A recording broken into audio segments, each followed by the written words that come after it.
Mark, welcome back to Dubai.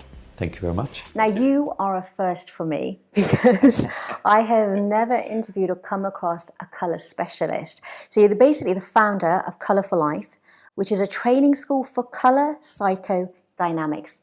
I have no idea what that means. Explain it to me. Well, that's most people's response, and they go, "You do what?" Because colour is one of those things that's just everywhere.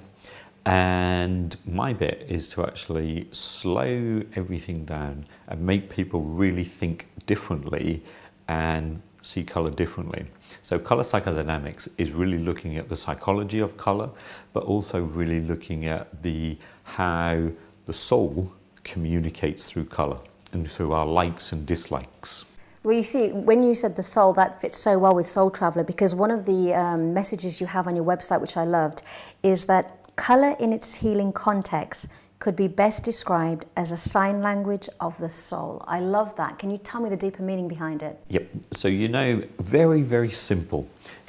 Kind of how one day you wear an item of clothing, you absolutely love it, it feels good, it looks good, everyone comments on how well you look, and yet on another day, you try to wear that item of clothing, exactly the same item of clothing, doesn't feel right, doesn't look right, it's nothing, and it's got nothing to do with the colour. It's really telling you what's happening and how you're feeling at that particular time. You also mentioned psychologist Jung, and he believed that everyone's born with a purpose and that disharmony is a result of not living our true given purpose. I totally believe that. So you tell me how colour can align us with our purpose. Yep. So Jung very much he used colour as a way of helping people for people to understand themselves and for him to understand them. And colour, like we said earlier, is really a sign language of the soul. We talk about soul and we talk about intuition, but sometimes how do we know? We hope we're following our intuition, but colour is a language. It's of something visible. And by understanding our likes and dislikes of colour and our own personal colours, we then can see which direction in life. And it's a bit like, that whole acorn theory, within the acorn is the mighty oak tree. When we work with colour, it's like understanding what the acorn is and helping the person blossom. Yeah, I mean, I know that there's been times when a period in my life I was very down. The last thing I ever thought about was the colour of the clothes I was wearing. But today, I mean, if you look at my nails, yes. you can't see them on the podcast, but you can see them on the camera, but they're bright orange. Yeah. And for some reason, I love this colour when I'm here in Dubai. So what does that express? What am I expressing? Can you give me an idea of that? Yeah, so it's that kind of creativity, that real kind of sense of creativity, that kind of joy of connection. So when you in, let's say, your orange phase, it's very much that sense of wanting to be out with people, socialise and just connect with people. Orange is a very connective colour. That is amazing, because that's how I've been feeling for the past month, and I haven't worn this for 3 years, this colour. Give me an example of how colour has greatly affected or changed the lives of some of your clients. For me, probably the most, there's many, but probably the ones that stand out the most is working with a lady who'd experimented, she was trying to get pregnant, been to all the kind of various IVF treatments, nothing. And as sometimes happened, people come to me and they say, well, you're my kind of last hope, you're my last resort. Yeah. We've tried everything else, let's try something a little bit out the box. The woo-woo stuff. Yeah, the woo-woo stuff, a little bit quirky. Yeah. And the thing about colour is it's a great time traveller. Oh, I love that. It can take you anywhere. It's like music. Yep, absolutely. When, for example, when you listen to you hear a song on the radio and immediately it'll take you back to somewhere or to someone. Yeah. Colour does that, but it's much more subtle about it. And with this lady, because colour also, when I say it's a great time traveller, it also goes through to ancestral healing as well. Really? Kind of a healing generations. And so I worked with this lady with colour, and we went back maybe about 4 generations. and where there was a story of an ancestor, a woman who'd had a baby out of wedlock, child was taken away, and then from that moment on, she'd always believed that she was a bad mother. So this colour triggered it off, that memory?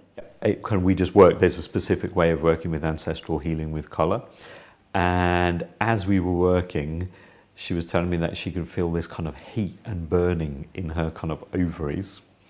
And then they're kind of like, she went, and then about obviously 9 months later, I was at home in Portugal, midnight, and I suddenly got this text message, and it just said, unknown number, you know, kind of, I didn't recognise the number, and it just said, hey, congratulations, Mark, you're a dad. And it was like, what? What is this? And then about kind of 10 minutes later, it was like, oh, do you remember so-and-so? I just want to let you know that she's just given birth. And then about 3 years after that, I met her again, and she introduced me to her son. So the power of colour got her pregnant? Yep. According to her, and obviously with the help of her husband, but kind of... Oh yeah, he came in there somewhere. Yeah. But yes, and she absolutely puts it down to that. She will say that absolutely is a major contributing factor. Oh, that's incredible. Are there any tips that you can give everyone listening today and watching about how we can improve our lives or pay attention to certain colours? Yeah, I would kind of say, you know, when you've heard something about colour, just stop for a moment where you are right now, when you're listening to this, when you're watching this, and just look around you and which colour is calling to you, or what I normally say is flirting with you so outrageously, it calls your attention. It really demands your attention. Flirting. Well, it's funny because while we're sitting here right outside our window, I can just see the green, the leaves. That's been calling me for the whole interview. So what does that say? What I'm really helping people to do, it would be too easy to say, oh, green means this, this, this, and this. And that might not be your experience of that green. Yeah. So it's not that I don't want to answer the question, but I want to get you to understand your connection with green. So I would say, what does it mean to you? One with nature. And what, yep, okay, then take that a step further. How does it make you feel? Okay, it's at one with nature. It makes me feel grounded and it makes me feel inspired. Okay, and then add that to the orange. I'm ready to rumble. Yeah, exactly. I feel excited. Yes. Like you've got the orange, the creativity, the connection, Yep. but you're still grounded, your head isn't in the clouds, Yep. so that it feels like a very balanced connection. And if we were talking about kind of, you know, because obviously colours relate to the chakras as well. Yes, tell me about that. And so if you're connecting, feeling that green connection, it's also about the heart as well. Oh my goodness. Okay, this is crazy right now, because for the past several weeks since I've come back to Dubai, at nighttime, I've been telling my friends, my heart chakra, the energy has moved and it wakes me up at 5 a.m. in the morning. And that is green. So the connection is there. So does it mean the heart chakra is just opening up more and more? Or? Yeah, or kind of like it's getting you ready for whatever's about to happen next. I would say just watch this space, really. No, that's amazing. That's incredible. I didn't connect that, but you're right. The heart chakra is the green. And I've been struggling with it, thinking I can't breathe, I have heart palpitations, but I knew it's to do with the whole chakra energy. There's a lot of movement going on. And if you think what we were talking about is very much about aligning ourselves with the essence of who we are. Yeah. When we do that, the heart naturally opens. I love this. Because we're in our alignment. Oh my God, I truly love this whole conversation. And finally, I have to end. As a colour specialist, you must have to pay attention every day to the colour you're wearing. Why did you decide to wear pink today for the interview? I don't think so much about it, because otherwise it's controlled. Yeah. So I just go to the wardrobe. You know, sometimes people plan the night before and they say, I'm going to wear this, this, this. My advice, don't do it. I don't do that. So this morning, I went to the wardrobe and I have a whole selection of colours, and it literally jumped out of the wardrobe and it says, this is the one. Been a pleasure, Mark. I've had so much information today that's been mind-blowing. I really, really appreciate it.